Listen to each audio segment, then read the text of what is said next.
Merci. Alors, bonsoir aux gens dans la salle. Bienvenue à cette séance du Conseil. Merci aux élus de tous être là. Monsieur le directeur général, on a bien quorum. Tout le monde a été convoqué en temps. Donc, je vous expliquer un peu. Nous allons passer à l'ordre du jour. Et avant la période de questions, je fais la présentation budgétaire, comme les autres années. Et on va aller à la période de questions ensuite. Donc, besoin d'un proposeur. Oui, je viens de le mentionner. Monsieur le directeur général, vous avez confirmé qu'il y a eu le quorum. Oh, OK. Pardon? Allez-y. Alors, je fais un rapport verbal à l'effet que l'avis de convocation et l'ordre du jour de la présente séance extraordinaire ont été signifiés à chaque membre du conseil municipal dans les délais légaux et qu'elle est tenue selon la loi. Ah, merci. Petit oubli, c'est une spéciale, effectivement. Merci.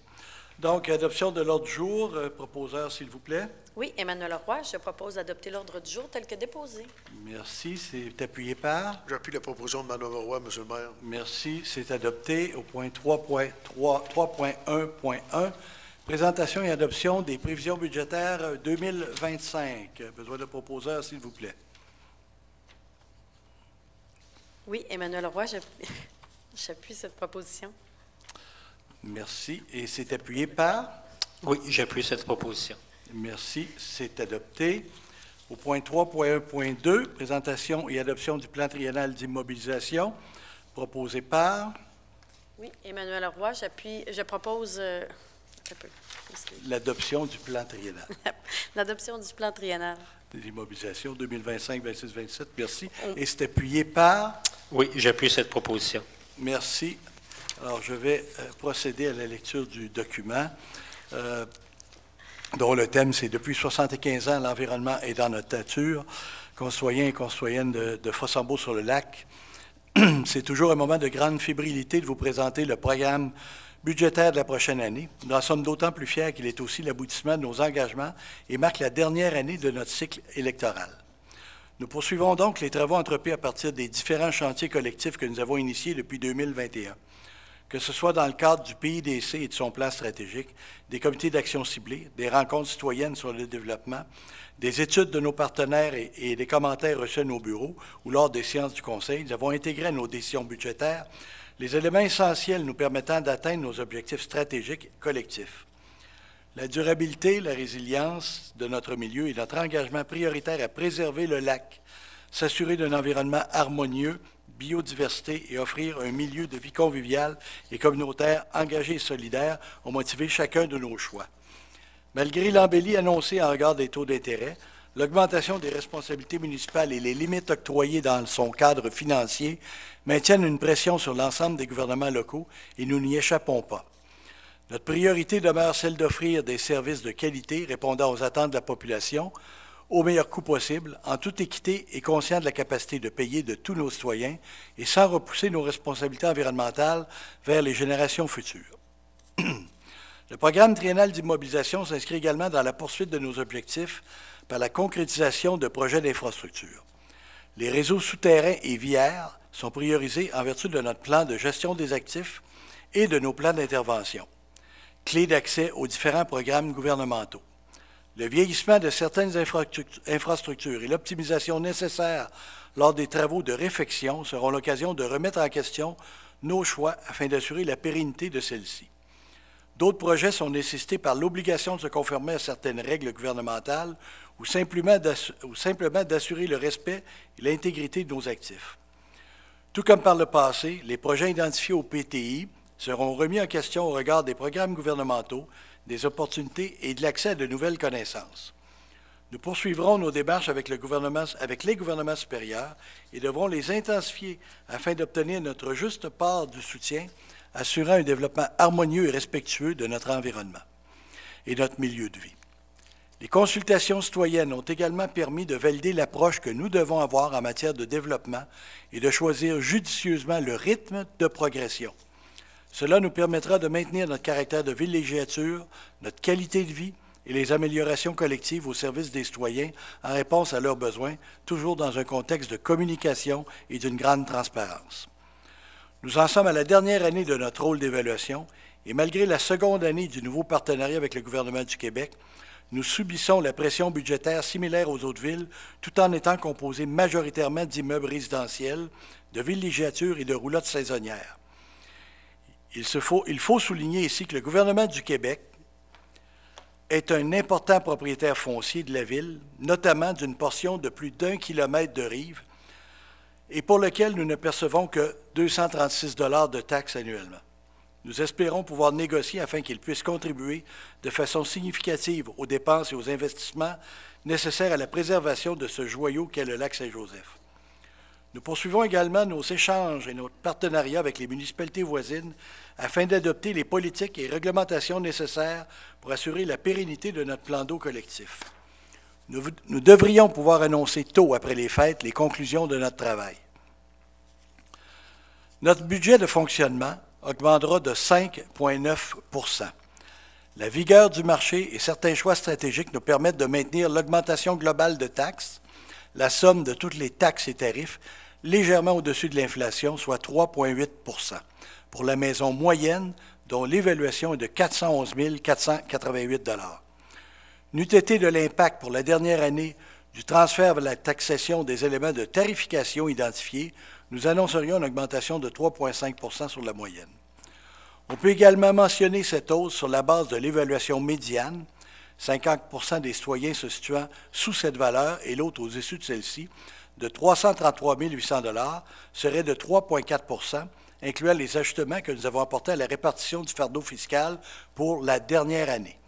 Les actions justifiant ces augmentations seront explicitées plus loin et vous permettront de bien comprendre les enjeux qui ont motivé ces choix. Les revenus, donc le budget de fonctionnement 2025, les revenus augmenteront de 510 330 $ pour atteindre le total de 9 110 309 $, nous permettant de faire face à nos obligations.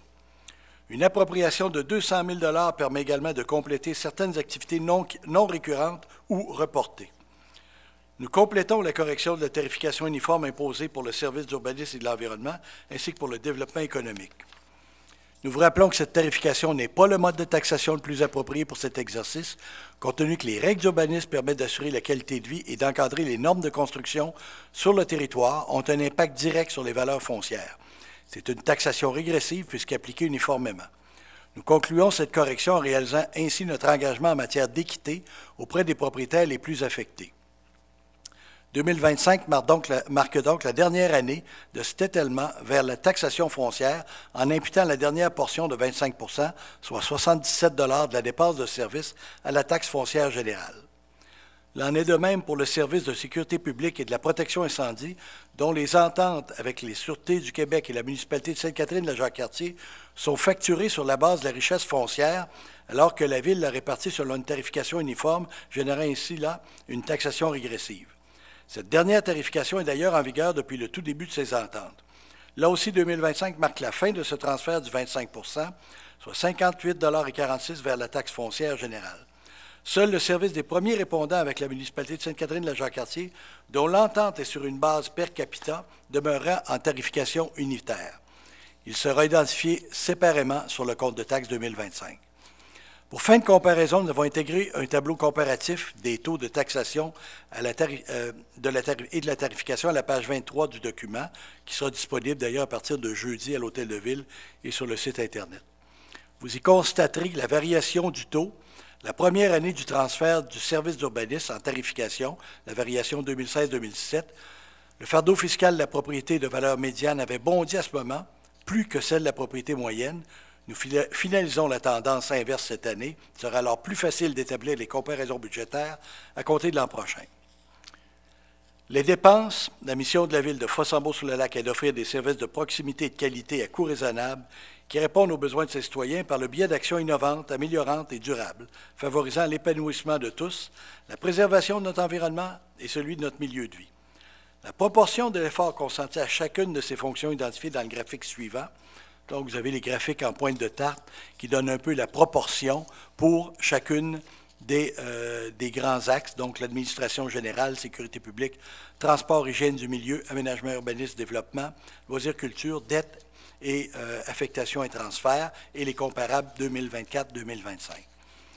Les dépenses s'élèveront à 9 110 309 $, représentant, comme mentionné précédemment, une augmentation de 5,9 % en équilibre avec les revenus, tels qu'exigés en vertu de la loi. Les dépenses de fonctionnement sont en augmentation de 329 444, soit 4,9 % pour atteindre 7 097 867. La répartition des dépenses, de même que leur proportion d'augmentation, sont identifiées dans le tableau ci-joint.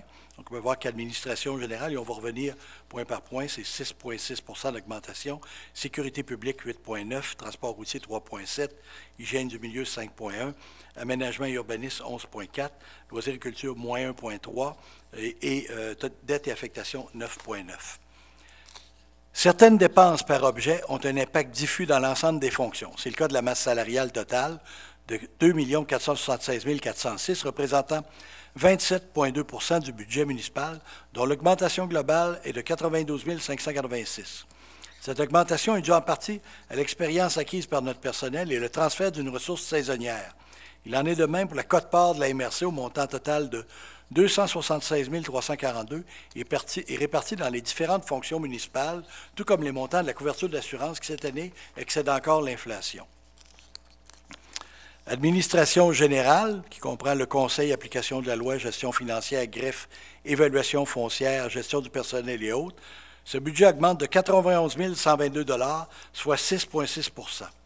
Outre les dépenses diffuses mentionnées précédemment, le principal facteur justifiant cet investissement public est le dépôt d'un nouveau rôle d'évaluation pour l'an prochain, pour lequel une provision pour fin de contestation doit également être constituée. Sécurité publique.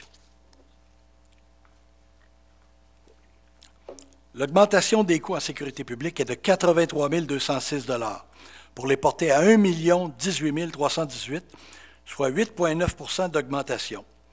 Il est important de rappeler que nous ne détenons aucun pouvoir sur les coûts de ces services. Nous appuyons dans ce contexte les efforts de l'UMQ et de la FQM sur un meilleur contrôle des coûts de l'ASQ. Pour ce qui est de la sécurité incendie et les premiers répondants, nous sommes sous entente avec la municipalité de Sainte-Catherine-de-la-Jacques-Cartier et devrons nous impliquer davantage afin d'agir en véritable partenaire. Les écarts suivants sont en cause. Augmentation du coût des ententes au service de sécurité incendie par notre mandataire, 43 432. Augmentation du ministère de la Sécurité publique et de l'Agence de sécurité, 35 088. Au niveau des transports, qui comprennent la voirie municipale, l'enlèvement de la neige, l'éclairage des rues, circulation et stationnement et le transport collectif, le budget de ce service augmentera de 65 786, soit 3,7 %. Il faut rappeler que l'an dernier, c'est dans ce service que se retrouvaient les plus grandes majorations, dont un nouveau contrat de déneigement à la suite de la fin de l'offre de service par la municipalité de Sainte-Catherine-de-la-Jacques-Cartier. Une mise à niveau de ce service était également au programme l'an passé et pour lesquels nous bénéficions déjà cette année des ajustements ainsi réalisés. Les augmentations prévues sont donc au niveau suivant. La seconde année du contrat de déneigement, une augmentation de 46 545, l'éclairage des rues, 7 700 et circulation et stationnement, une augmentation de 8 400. Hygiène du milieu, qui comprend l'approvisionnement en eau, la distribution de l'eau potable, le traitement des eaux usées, les réseaux d'égouts, la collecte des déchets, la collecte des matières recyclables, des matières organiques, les cours d'eau et la protection de l'environnement. Ce volet environnemental comprend notre production et la distribution de l'eau potable, traitement des eaux et le collecte et traitement, comme je l'ai mentionné, et le recyclage de l'environnement. Ce budget augmentera de 5,1 %, soit 48 087. Il faut souligner ici un élément particulier. Un montant de 279 535 en augmentation de 31 435 des quotes-parts de la Régie régionale de gestion des matières résiduelles de Port-Neuf. Outre la croissance du nombre de résidences desservies par les collectes de matières résiduelles, l'augmentation la plus importante du coût nous vient de l'enfouissement. De plus, la Régie verte a décidé cette année de modifier sa base de tarification afin de ne fournir qu'un seul tarif de matières résiduelles en y intégrant les coûts du recyclage qu'elle considère maintenant accessoires, tout comme les coûts des matières organiques. Pour ce qui est des matières recyclables, en effet, l'implantation de la nouvelle ristourne issue de la responsabilité élargie des producteurs, jumelée au rendement de notre collecte et au prix obtenu pour ces matières, comble la totalité des coûts, si ce n'est que celui des écocentres. Pour ce qui est des matières organiques, même si la collecte et le traitement ne sont compensés que pour 50 % par les revenus générés, la Régie n'a pas cru bon d'y associer un tarif différencié, ce qui, pour notre part, nous apparaît pour le moins hasardeux. En effet, la tarification différenciée avait l'avantage de sensibiliser les citoyens à la vérité des coûts et donc nous inciter à utiliser les bacs le moins dispendieux, ceux du recyclage, suivis des matières organiques. La Régie, en intégrant l'ensemble de la tarification en un seul item, vient un peu de façon prématurée, selon nous, confirmer que les collectes liées au recyclage et aux matières organiques ont presque atteint leur niveau d'autofinancement. Nous espérons que le message que vous saurez capter et que vous continuerez à participer aussi activement à des collectes alternatives à l'enfouissement des déchets ultimes, source de dépenses sans fin. En effet, l'enfouissement est le dernier acte de la gestion des matières résiduelles, d'où le nom de résidus ultimes. Il est donc primordial de réutiliser et de recycler de façon optimale, tout en contribuant le plus activement possible à la collecte des matières organiques. La tendance est ailleurs de diminuer les collectes de déchets ultimes afin de favoriser la valorisation des matières organiques et le recyclage ou la réutilisation. Un montant de 25 205 est prévu pour la conclusion de la diagnose du lac Saint-Joseph et la lutte aux plantes exotiques envahissantes dans différents secteurs, mais plus particulièrement aux alentours du lac du Grand-Héron, afin de préserver la biodiversité de ce milieu humide essentiel à la qualité du lac. C'est une légère baisse puisque nos efforts à ce chapitre commencent à porter fruit. Pour faire face à ces coûts, le montant pour la gestion des matières résiduelles passera de 170 à 187 au complet. Rappelons que ces tarifs étaient répartis comme suit en 2024, 101,29 $ pour les déchets ultimes, 50 $ pour le recyclage et 18 $ pour les matières organiques. Outre l'importance de collaborer activement à la collecte des matières organiques, tout comme celle des matières recyclables, une consommation plus responsable est encore la meilleure solution, nous garantissant un pouvoir autant sur nos coûts que sur la qualité de notre environnement, et ce, de façon simple et quotidienne. La prochaine étape pouvant diminuer la pression sur les coûts pourrait consister à réviser le nombre de collectes de déchets ultimes tel que mentionné précédemment. Aménagement, urbanisme et développement. Nous avions ajusté ce budget l'an dernier par l'ajout d'une ressource saisonnière. Force est de constater que nos besoins sont supérieurs et qu'un meilleur contrôle, autant au niveau de la réglementation de l'urbanisme que de l'environnement, répond aux besoins des citoyens. Ce service verra son budget augmenter de 13,9 % cette année. Nous commençons à peine à voir les retombées des inspections impromptues de notre ressource supplémentaire, mais l'impact est des plus profitables. Rappelons que de nombreux travaux réalisés sans permis sur différentes résidences, souvent non conformes, risquent de créer un préjudice au voisinage, sans compter l'inéquité qui en découle. L'impact environnemental non négligeable de travaux sur le territoire, autant en termes de déboisement que d'altération des milieux physiques, font l'objet d'une surveillance accrue et peuvent être sanctionnés plus rapidement avec l'ajout de ces inspections. Augmentation des coûts pour l'ajout d'une ressource et du fonctionnement général associé à cette ressource, 55 789 $. La tarification pour les activités de ce service est maintenant totalement transférée vers l'impôt foncier tel que mentionné. Loisirs, culture et vie communautaire. Ce service est entièrement dédié aux citoyens et à sa qualité de vie et dont les ressources dévouées peuvent compter sur le support de nombreux bénévoles toujours aussi engagés. Nos dynamiques corporations de loisirs, soit la CNF, la CNLSJ, celle de la Chapelle Saint-Joseph-du-Lac et des différents groupes spontanés encadrant des pratiques sportives et culturelles variées, font une différence des plus importantes dans notre milieu de vie. L'implication et l'engagement des citoyennes et citoyens dans tous les organismes sont essentiels à notre qualité de vie et au dynamisme de notre ville. Bravo et merci à vous toutes et à tous pour les efforts, le cœur et l'énergie que vous y consacrez au bénéfice de notre communauté. Ce service assure la gestion du centre communautaire, de la plage municipale, la marina, de même que les programmes financiers au soutien des camps de jour. Son budget de 1 204 938 diminuera de 15 903 $, soit moins 1,3 %. Ça s'explique de la façon suivante, le retour de notre ressource dédiée à la programmation et le retrait par le fait même de sa remplaçante qui avait également permis de dédoubler le poste pour quelques mois afin d'en faciliter la réintégration et surtout corriger certains retards dans l'élaboration de la politique MADA ne sont pas étrangers à ces résultats. L'investissement requis pour le remplacement des tangons, qui avaient atteint leur durée de vie, n'aura pas d'impact sur la taxation, puisqu'approprié à même la réserve et tarifé aux utilisateurs. Cependant, les coûts usagés seront à la hausse. Nous profiterons toutefois de cette opportunité pour consulter nos citoyens sur la pertinence de simplement remplacer les tangons actuels ou plutôt de leur substituer un nouveau quai communautaire dans ce secteur. Nous savons que les avis sont fort partagés à ce sujet. Outre le budget du centre communautaire et des activités récréatives qui diminuent, telles que décrit précédemment, les principales activités générales des augmentations et pour lesquelles souvent une tarification appropriée compense les coûts, on a les patinoires extérieurs, 3 421, la patrouille nautique et les équipements de sécurité à la plage, 9 695, les parcs et terrains de jeu, 10 612, et le contrat de service de la bibliothèque avec la municipalité de Sainte-Catherine-la-Jacques-Cartier, qui augmente de 2 403 pour un total de 63 660 $. Nous avions annoncé l'an dernier que l'ajustement de certains coûts allait préparer le terrain pour la suite. Nous maintenons encore cette année le coût de la vignette pour embarcation à 100 $ en y incluant cependant l'obligation pour toutes les embarcations à moteur circulant sur le lac de posséder ce droit d'usage, incluant le lavage obligatoire avant chaque mise à l'eau.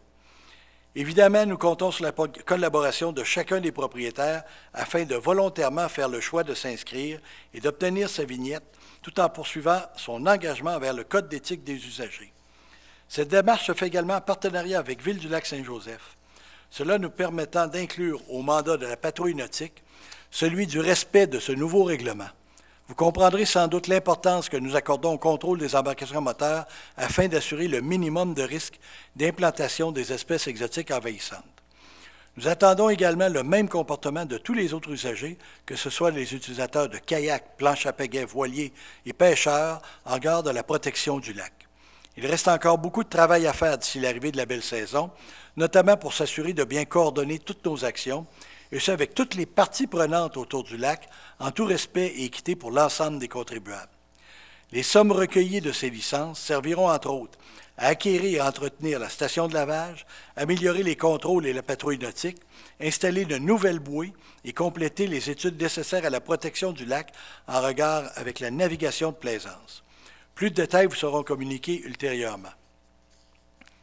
Nous serons d'ailleurs aidés dans ce dossier-là avec la coalition LAC qui a déjà établi des réglementations pour favoriser le maintien, l'intégrité et la pérennité des lacs dans le cadre de la navigation.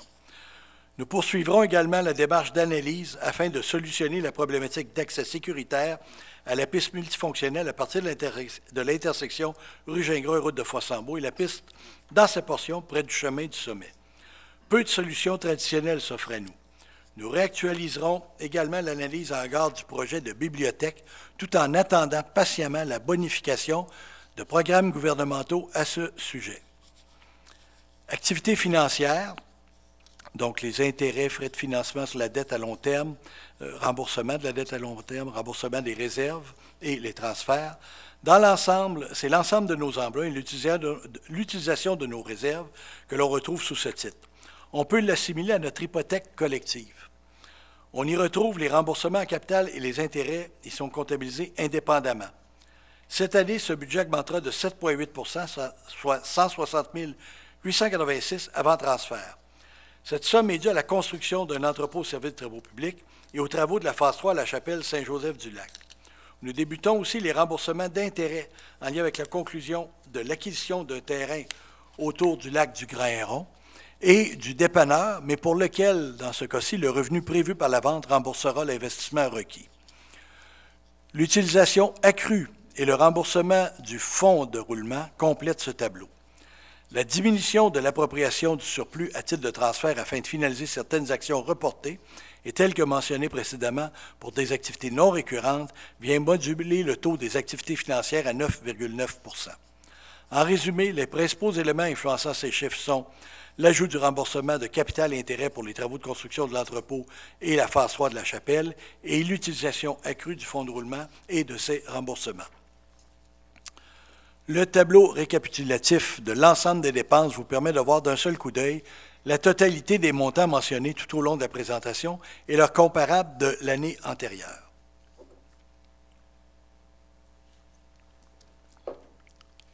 Encore cette année, nous vous présentons les dépenses par objet.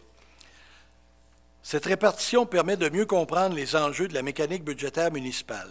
La Ville étant une entreprise de services, les dépenses pour les biens et services, que ce soit l'entretien du réseau routier et le déneigement, correspondent à 37,2 % de notre budget.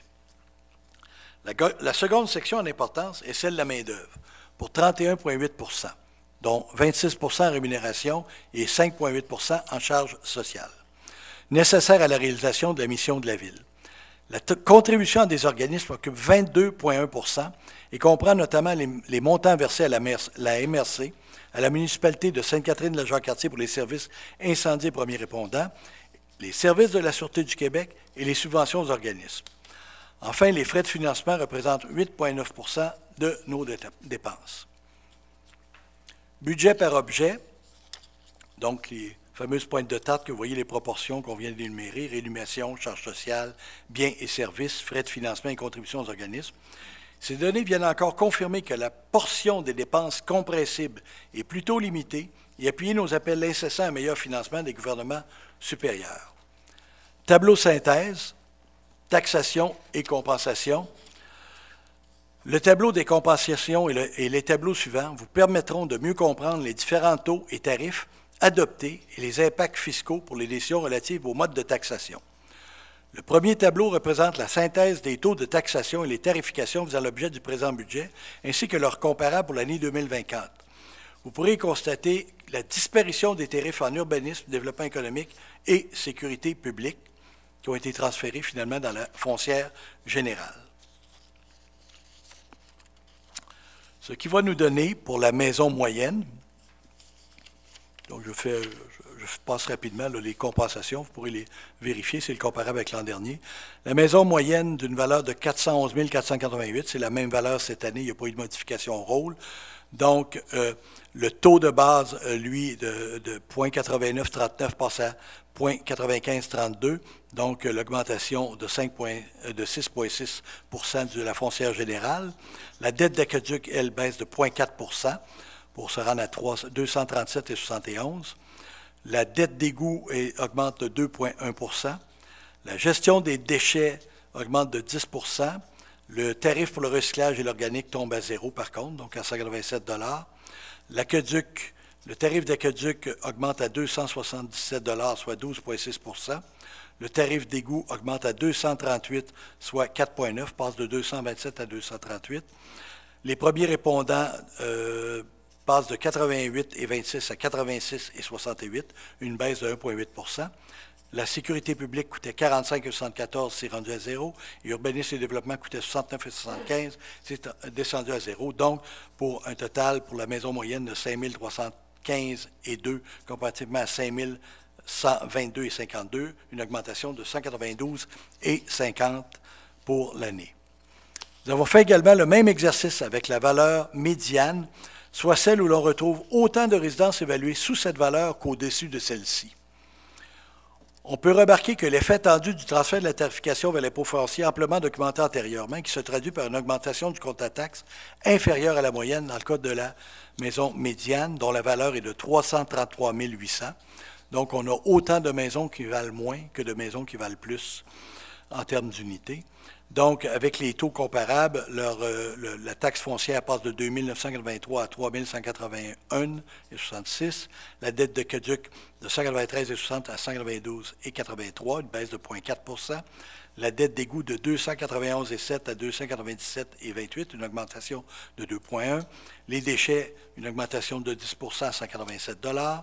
L'Aqueduc, une augmentation de 12 à 277, donc de 246 à 267. Les égouts de 227 à 238, une augmentation de 4,9 Les premiers répondants, une diminution de 1,8 comme on l'a vu tantôt, et la disparition de sécurité publique et urbanisme comme tarification pour un coût total de taxes qui passe de 4 315 à 4 460, donc 3,4 d'augmentation, soit 145,20 Comme par le passé, nous vous présentons également le tableau représentant l'effort fiscal moyen dans les différents secteurs. Il représente de façon générale des valeurs plus homogènes et plus près des situations réelles que vous vivez. Vous pourrez constater que la variation en fonction des différents secteurs et surtout l'impact de leur évaluation. Donc, on part encore de l'évaluation de la valeur moyenne, l'évaluation médiane. Après ça, on y va avec l'évaluation selon le rôle pour le boisé Napoléon. Donc, c'est 372 000 évaluations. Ça donne environ 3,6 en moyenne d'augmentation. Aviron catamaran dériveur Moussaillon, 340 398 pour 3,4 d'augmentation. Moussaillon catamaran divers du quai voilier par en haut vers le haut, 310 221 pour 3,2 Gingras, 212 à 64, de 300 302 pour une variation de 3 points %. Gingras de 525 à 755 et Belvédère, une moyenne de 357 000 pour 3,5 %. Cataraman, Des-Riveurs, du Quai et des Voiliers, la portion vers le lac, 350 150 en moyenne pour 3,5 % La route de Fossambeau en bordure du lac, l'évaluation moyenne est de 1 162 895, donne une augmentation autour de 5 Gauvin, Germain, Morin, Ontaridis, une élévation moyenne de 350 526 pour 3,5 La Pointe-aux-Bleuets, Grain-Héron et Fossambeau dans le secteur, 779 493 d'évaluation moyenne, une augmentation de 4,7 Boulevard Boilard, des Frênes, des Pins, des Tilleuls, une évaluation moyenne de 374, donc 3,6 Aikens, Carrefour, Coute, Fossambeau, une évaluation moyenne de 286 179 pour 3,1 d'augmentation. Et Bel-Herbe, Bosquet, le parc de Maisonneville, La Ronde, Sablière, 159 496 l'évaluation moyenne, une augmentation de 1,6 Et la route de Fossambeau, 6 100 à 6 300, 342 000 l'évaluation moyenne, à 3,4 d'augmentation. Et finalement, le chemin du sommet, secteur non desservi, avec une évaluation moyenne de 429 941 et 3,7 d'évaluation moyenne. Donc, on peut voir que les augmentations de taxes varient de 39 et 10 en moyenne et la plus élevée à 650 et 10 pour le secteur le plus évalué. Enfin, le tableau suivant montre pour une dernière année les courbes de taxation qui tiennent compte du transfert de la taxation vers de la tarification vers la taxation, une portion des fonctions d'urbanisme et sécurité publique depuis 2022. Tout comme l'an passé, nous avons remonté dans le temps afin que vous puissiez constater la situation qui prévalait depuis 2016 au moment du transfert de la taxation vers la tarification en 2017. On y remarque que les tarifs ont diminué de plus de 592 $ en 4 ans pour revenir à 87 $, soit 393 $ sous le seuil de 2017 et sont même inférieurs aux tarifs initiaux. Cette opération de rééquilibrage entre la taxation et la tarification pour l'imputabilité des coûts est maintenant terminée.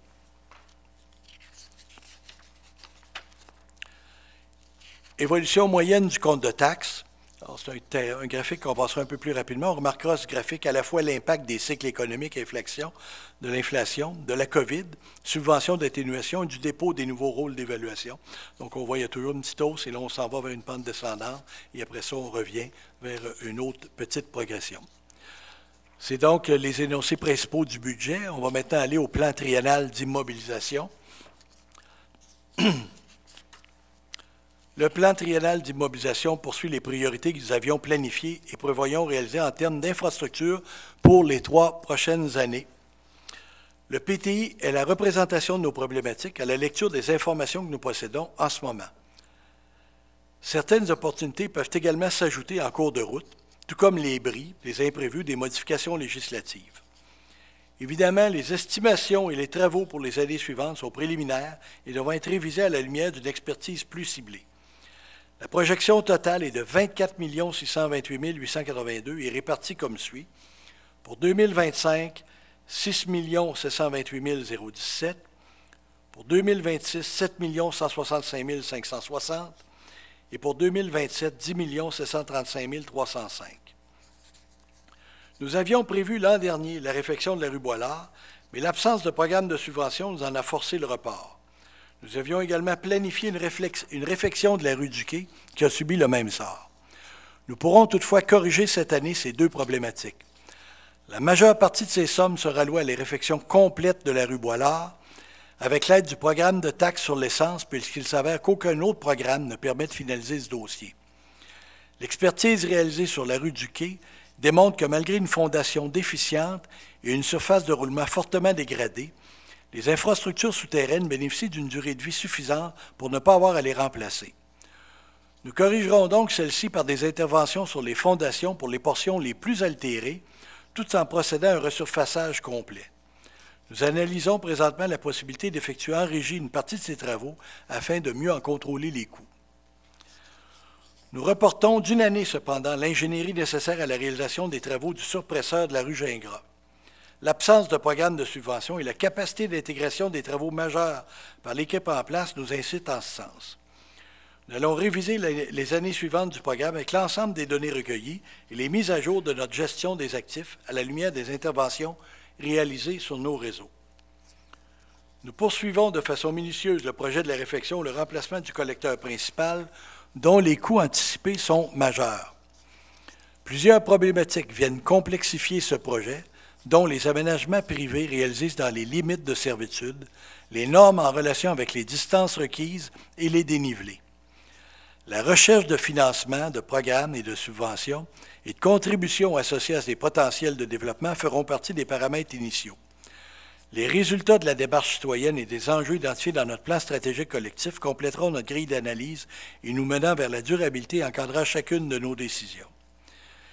Évidemment, certaines opportunités peuvent nous motiver à moduler notre PTI.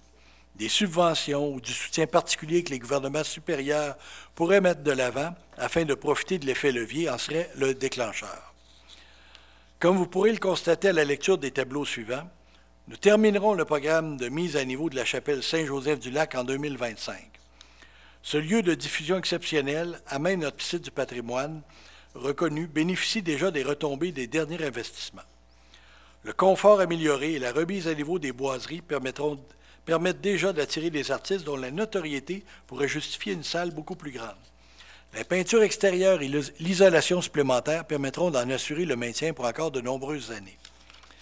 Ces investissements sont importants, mais plus importante encore est l'implication de ces gens, des plus engagés à l'animation de ce lieu, qui contribuent à notre fierté et que nous remercions sincèrement. Tel que mentionné précédemment, le remplacement des tangons est au programme. Toutefois, nous ne pouvons simplement reconduire cette opération sans en questionner la pertinence et le rapport coût-bénéfice. C'est dans ce cadre que nous validerons d'autres scénarios, dont le remplacement par un quai collectif, et pour lesquels les citoyens seront également invités à se prononcer. Nous implanterons une station de lavage telle que retenue prioritairement par les citoyens du comité d'action ciblée de la démarche stratégique afin de préserver le lac des risques associés aux espèces exotiques envahissantes. Cette implantation, qui se fera également dans la ville voisine, vise à ce que chaque embarcation moteur accédant au lac soit entièrement lavée et contrôlée. C'est pour cela que nous implanterons graduellement la réglementation appropriée et la tarification associée à l'émission de permis d'accès au lac nous donnant les moyens de nos ambitions, celle d'assurer la protection de notre lac. Que ce soit la myriophilépie, la moule zébrée ou les autres menaces, cet outil supplémentaire à lui seul ne pourra nous permettre d'atteindre le risque zéro.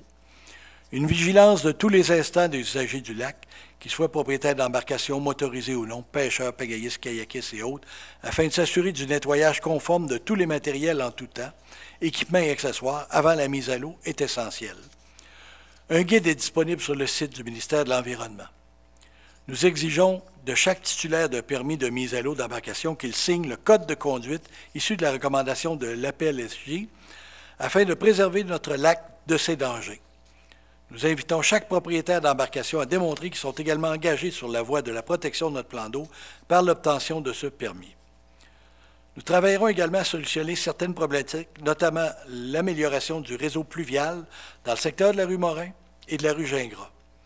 Dans ces deux cas, la collaboration des citoyens du secteur sera requise puisqu'il y aura un impact parfois dans le type d'accès, parfois par la perte d'un privilège.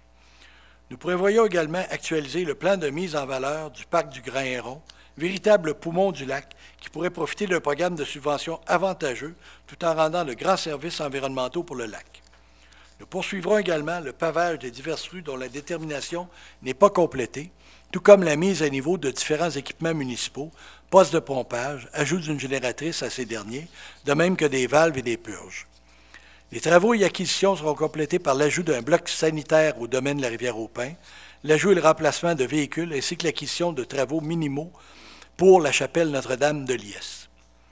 Enfin, nous inscrivons à moyen terme d'autres projets issus de nos consultations, et notamment la finalisation de l'intersection Gingras et de la route Fossambeau, à la recherche de solutions pour prolonger la piste cyclable à partir de ce secteur et la poursuite de nos programmes d'entretien et de mise à niveau de nos infrastructures, bref, mieux entretenir ce que nous possédons déjà. En conclusion, j'aimerais rappeler la vision qu'on s'est donnée collectivement dans le cadre du plan intégré de durabilité de la communauté. En 2050, Fossambeau-sur-le-Lac est une communauté vivante et durable qui a préservé son caractère de villégiature et la qualité exceptionnelle de son environnement, qui a favorisé l'émergence d'initiatives locales centrées sur les besoins des résidents et des résidentes et qui offre des services de proximité accessibles. Il est important ici de se rappeler la vision commune dont nous nous sommes dotés et qui demeure notre cible à atteindre. C'est d'autant plus important que se pointe pour l'année 2025 des élections municipales où, je l'espère, l'enjeu ne sera pas sur la vision issue des consultations citoyennes, mais bien sûr sur les moyens pour y parvenir en 2050, gardant toujours le cap sur la priorité absolue, notre lac, notre environnement et notre qualité de vie collective. Nous avons adopté en 2024 le plan stratégique fixant des cibles à court terme, 2025-2030, reflet de notre démarche collective et en phase avec nos valeurs et notre engagement.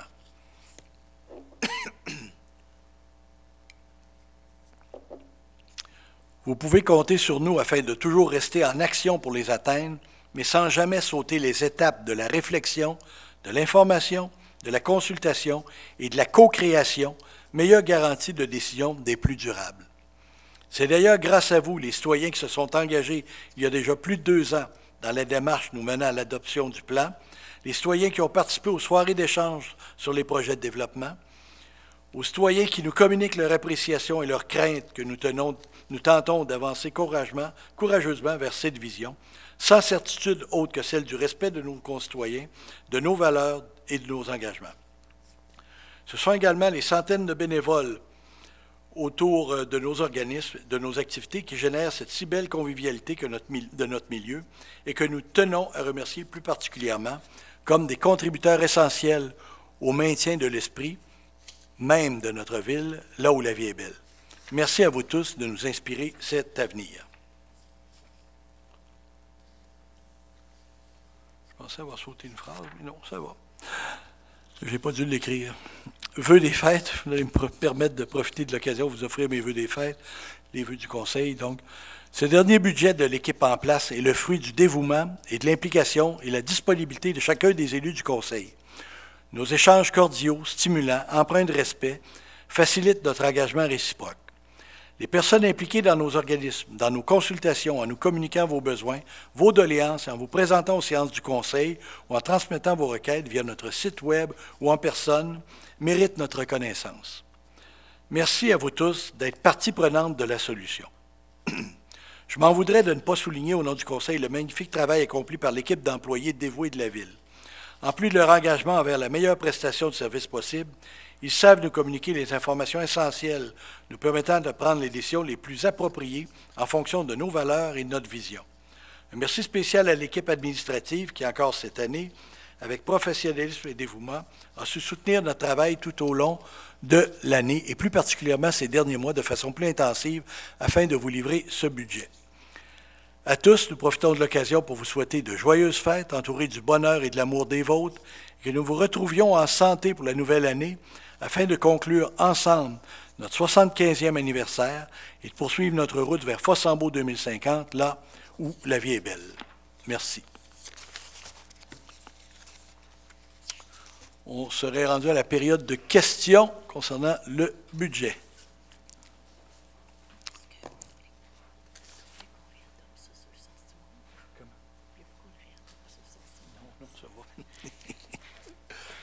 Oui. Oui. Les quais, là. Oui. S'il vous plaît, tapissez pas la plage de quai. Si vous voulez faire un autre quai, cherchez une place ailleurs que la plage municipale. Tout le monde veut avoir sa plage municipale, on est contre le développement, il faut avoir notre plage. Mais pas pour mettre des bateaux, là. Là, à un moment donné, là, vous gérez le nombre de bateaux. Tu sais, c'est pas un stationnement, là, c'est une plage.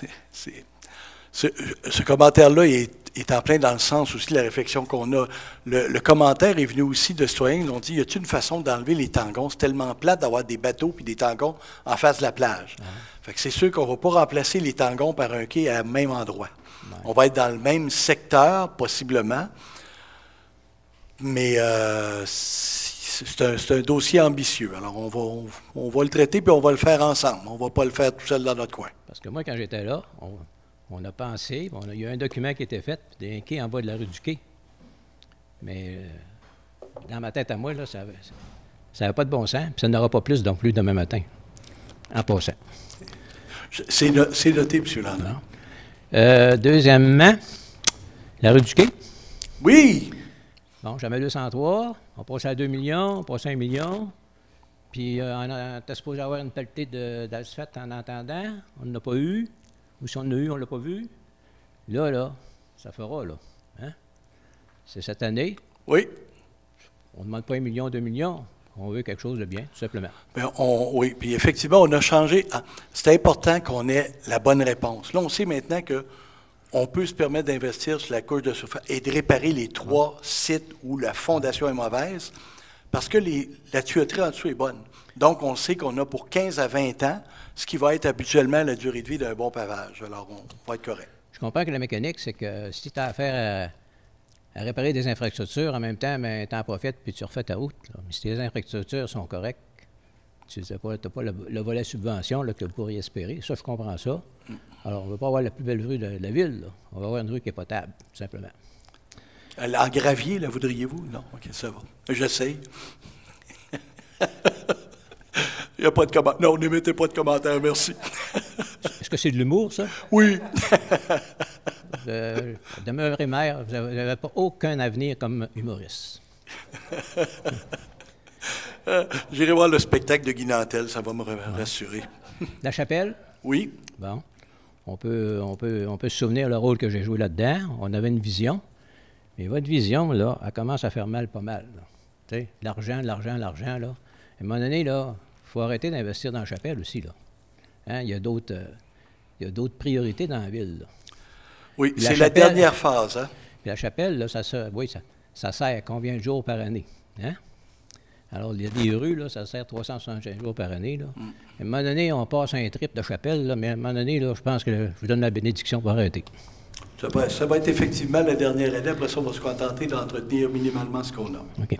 Ensuite, quand vous parlez de vision 2050, là, tu as un périmètre urbain, tu as le droit de construire.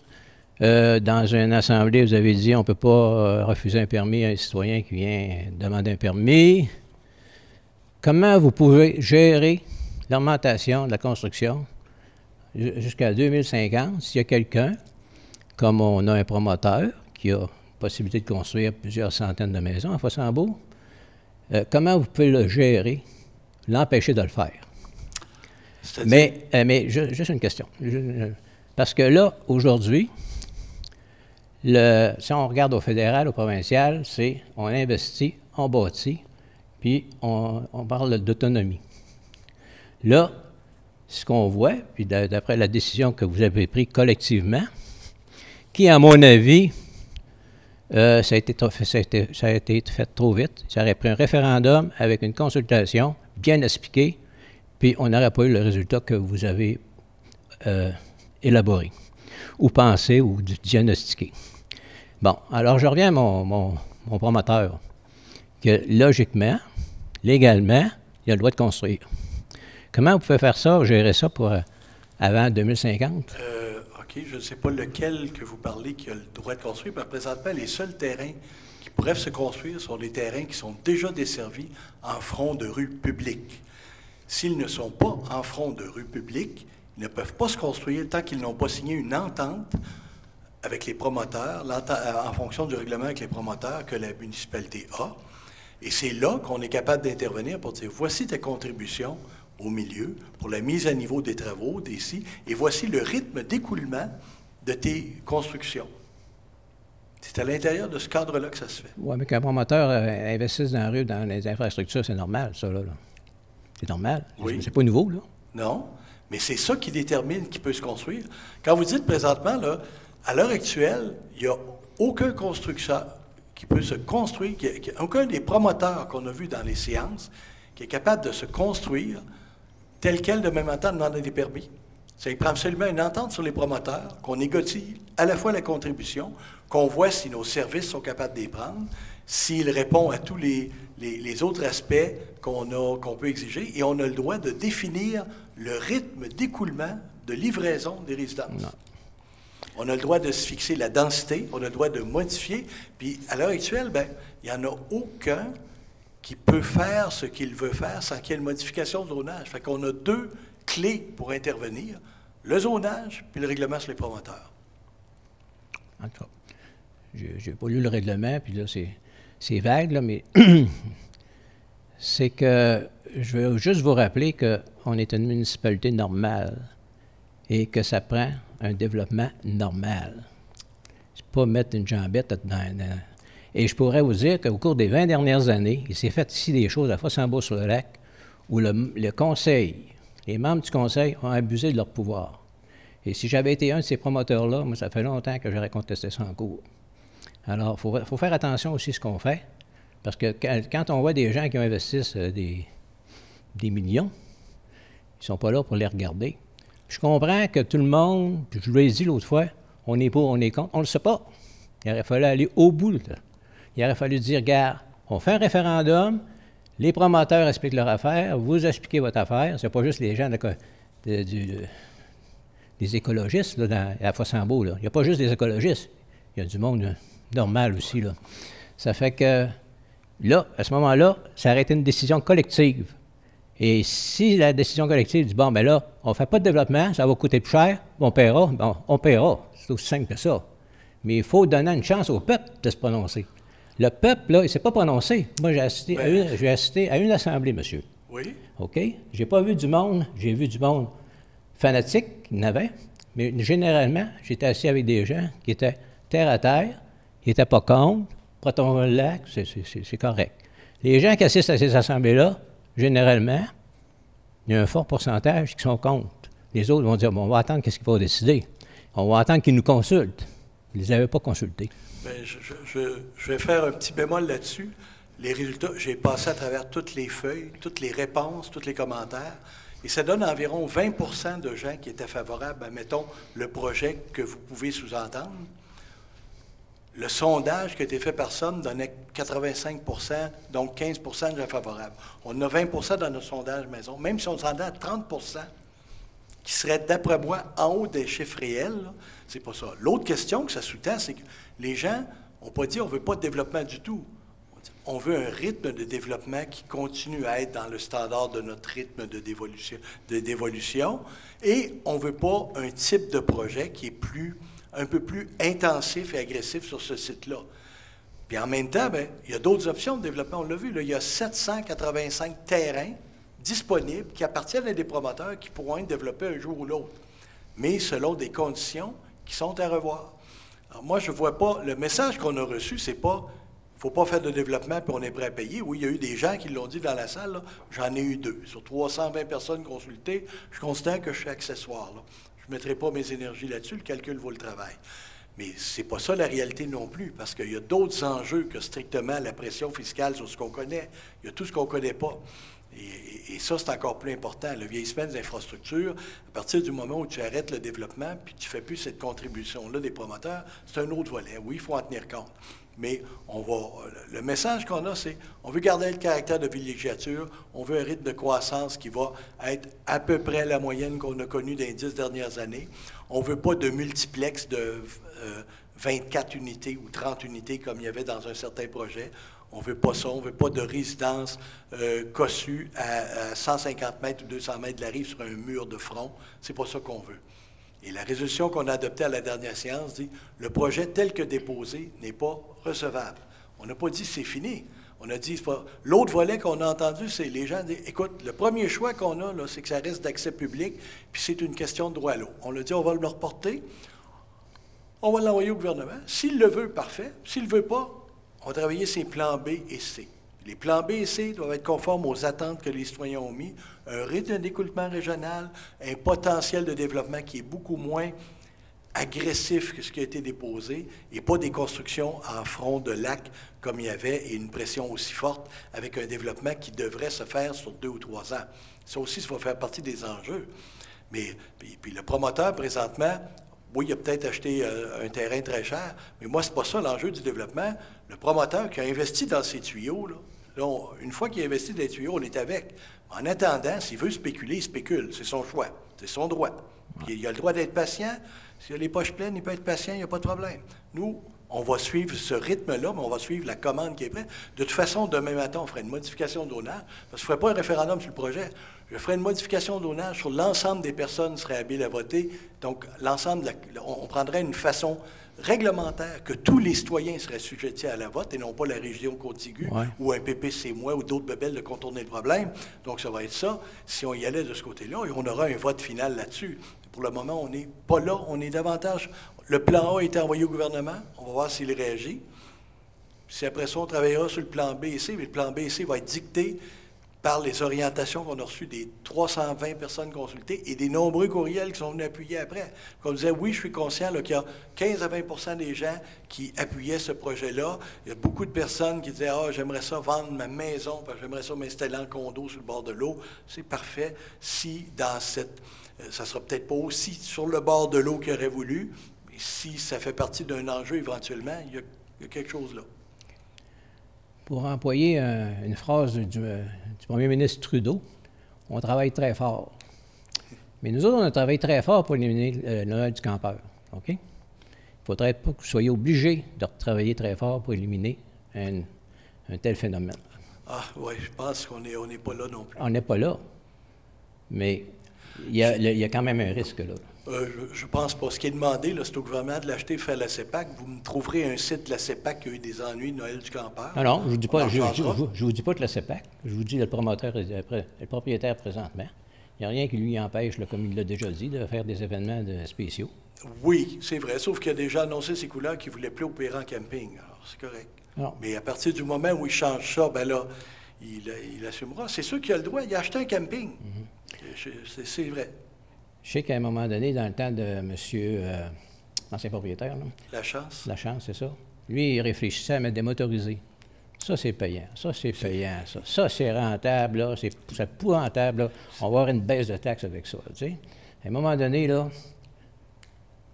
en tout cas, la réflexion n'est pas terminée, mais continuez à réfléchir parce qu'à un moment donné, oui, félicitations pour votre budget, votre gestion budgétaire au cours des 4 dernières années. Moi, je voudrais vous engueuler, je ne serais pas capable. Je ne trouverais pas un mot pour. C'est pas compliqué, là. C'est bien. C'est bien fait, c'est bien articulé, c'est correct, là. Je n'ai rien à dire. Mais tant aussi longtemps que les revenus vont rentrer aussi, là. Pour terminer, les déchets, là, ça fait 2-3 fois que j'entends ça. Avez-vous l'intention de ramasser les déchets domestiques moins souvent? C'est-tu juste une réflexion ou ça chemine, ça? Je peux vous dire qu'on va arriver là dans quelques années. Ce n'est pas cette année en 2025, ce n'est pas en 2026, mais la collecte au mois existe déjà au Québec dans certaines municipalités parce que, normalement, le déchet ultime, ça ne pue pas parce que les gens ont mis la viande puis tout le reste dans la matière organique. C'est là que ça sent. Le déchet ultime, ça ne sent pas. Fait que même s'ils passaient une fois par mois, c'est pas un problème. Ils ont mis la viande où? Dans l'organique. OK, c'est beau. Dans le bac brun. On va arrêter là. OK. Merci, bonsoir. Merci. Est-ce qu'il y a d'autres questions? C'est bon. Donc, j'aurais besoin de quelqu'un pour proposer la clôture. Bien oui, je suis à bonne place. Alors, l'ordre du jour étant épuisé, je propose de fermer cette session à 19h58. Merci. Merci tout le monde.